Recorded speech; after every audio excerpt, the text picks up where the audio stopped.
Bonjour à tous, à nouveau Elisa, je suis à la médiathèque en compagnie de Winnie et d'Hippolyte. Et puis nous voilà repartis pour une nouvelle histoire, en attendant de pouvoir vous revoir tous bientôt. Donc cette fois-ci je vais vous raconter une histoire qui fait un peu peur, mais un petit peu seulement. Et c'est une histoire qui se passe en Russie. L'histoire s'appelle Elena, Ivan et les oies. Donc, c'est l'histoire d'un homme et d'une femme. Ils vivent dans une petite maison, là, en Russie. Et ils ont deux enfants. Elena et Ivan. Ivan qui est vraiment tout petit. Il sait à peine marcher. Un jour, le père et la mère d'Elena lui disent « Aujourd'hui, on part à la foire pour la journée. Tu vas surveiller ton frère. Soyez bien sages, hein ?» Promis. Et en effet, le père et la mère s'en vont pour la journée. On va les enlever car pour le moment, on n'est pas près de les revoir. Elena, elle est contente. Elle est à la maison avec son frère, elle s'amuse. Et puis il fait beau dehors. Alors elle ouvre les fenêtres, elle ouvre les portes. Et puis elle fait un peu de ménage, un peu de cuisine. Et elle ne se rend pas compte que son petit frère passe par la porte et s'en va gambader dans la prairie. Et là, à ce moment,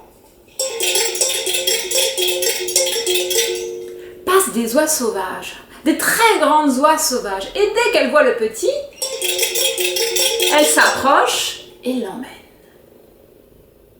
À ce moment-là d'histoire, Elena commence à s'inquiéter. Ça fait un moment qu'elle n'a pas vu son petit frère Ivan. Ivan ? Ivan ! Elle se rend compte qu'elle a laissé la porte ouverte, alors bien sûr, elle aussi, elle part dans la prairie et... En levant le nez, elle voit les oies là, qui emmènent son petit frère dans les bois.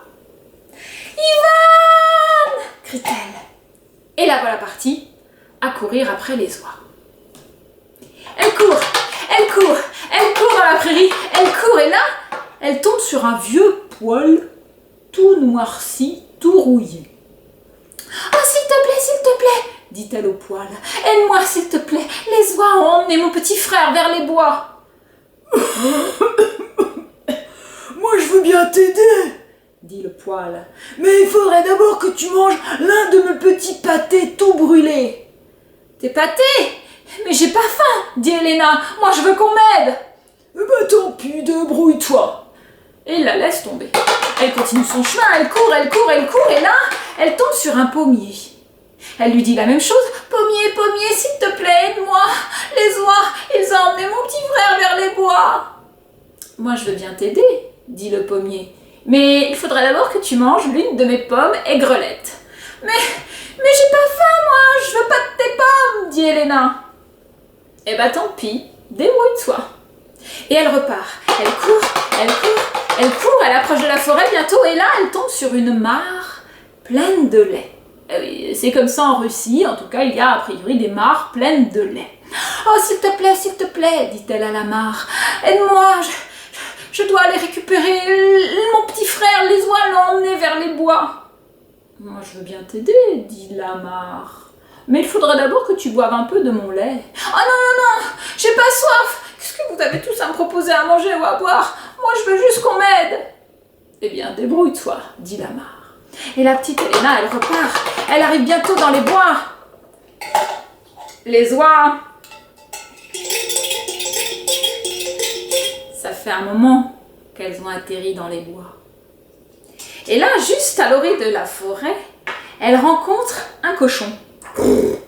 Bonjour. Oh, s'il te plaît, monsieur le cochon, aide-moi. Les oies, elles ont emmené mon petit frère dans les bois. Malheur! Tu ne sais pas que ce sont les oies de Baba Yaga et que Baba Yaga vit dans ces bois. Alors, Baba Yaga, je ne sais pas si tout le monde connaît. C'est la plus terrible des sorcières de Russie. Et il faut savoir que Baba Yaga mange les enfants. Alors Elena, elle court vers le bois. Elle s'enfonce comme ça dans les bois. Et là, la voilà qui approche. Et là, elle arrive dans une clairière. Et dans cette clairière, il y a la maison de Baba Yaga. Alors c'est une maison un peu particulière parce que c'est une maison qui a des pieds. Et là, devant la maison, il y a Ivan. Ni une ni deux, Elena prend son petit frère et elle sort aussitôt des bois. Baba Yaga n'est pas là. Elle a de la chance. Alors souvent les enfants me demandent où est Baba Yaga. L'histoire ne le dit pas. Moi je pense que Baba Yaga est partie chercher du petit bois pour allumer le feu sous la grande soupière où elle avait prévu de faire cuire Ivan. Mais ce n'est qu'une supposition. En tout cas pour le moment, Baba Yaga n'est pas là. Elena récupère son petit frère et elle s'en va. Mais les oies ont tout vu. Alors les oies commencent à pourchasser Elena et son petit frère. Elle court, elle court, elle court. Elle sort des bois et là, en sortant des bois, elle retombe sur la mare pleine de lait. Oh s'il te plaît, s'il te plaît, s'il te plaît, aide-nous. On est pourchassés par les oies de Baba Yaga. Moi je veux bien t'aider, mais il faut boire de mon lait. Cette fois-ci Elena, elle se fait pas prier et elle boit. Elle boit. Et aussitôt, la mare cache les deux enfants. Il était temps car les oies passent, repassent, mais ne les trouvent pas. Oui, mais le chemin est long encore jusqu'à la maison. Alors Elena, elle récupère son petit frère et elle continue à courir, à courir, à courir. Et là, elle retombe à nouveau sur le pommier. S'il te plaît, aide-nous. On est pourchassés par les oies de Baba Yaga. On peut pas se faire attraper. Moi, je veux bien t'aider, dit le pommier. Mais il faut que tu manges l'une de mes pommes. Ah, cette fois, Elena, elle croque. Hein. Ah, croque, ah, croque, ah, croque. Oh, c'est pas bonne ces pommes, mais c'est pas grave. Ah, croque, ah, croque, ah, croque. Et hop, aussitôt, le pommier cache les deux enfants. Il est temps car les oies passent, repassent. Mais le pommier les a bien cachés. Mais la maison est encore loin, il faut continuer à courir. Alors Elena, elle repart avec son petit frère. Et elle court, elle court, elle court. Et cette fois, juste avant d'arriver à la maison, elle retombe sur le poêle. Vite, vite, s'il te plaît, aide-nous. On est pourchassés par les oies de Baba Yaga. On veut pas finir manger. Moi je veux bien t'aider, mais il faut que tu manges l'un de mes petits pâtés. Oui, d'accord, dit Elena. Et oh, c'est pas bon, mais bon. Elle mange, elle mange. Et hop, aussitôt le poêle enferme les deux enfants. Il est temps car les oies passent,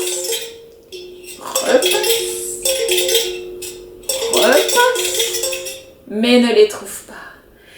Et elles repartent les oies vers la forêt et la maison de Baba Yaga. L'histoire ne le dit pas, mais je pense que Baba Yaga n'a pas dû être contente. Les enfants sont presque saufs. La maison, ils la voient. Mais il est temps, car un autre danger guette ces enfants. Vous n'avez pas deviné? Eh bien, papa et maman sont de retour.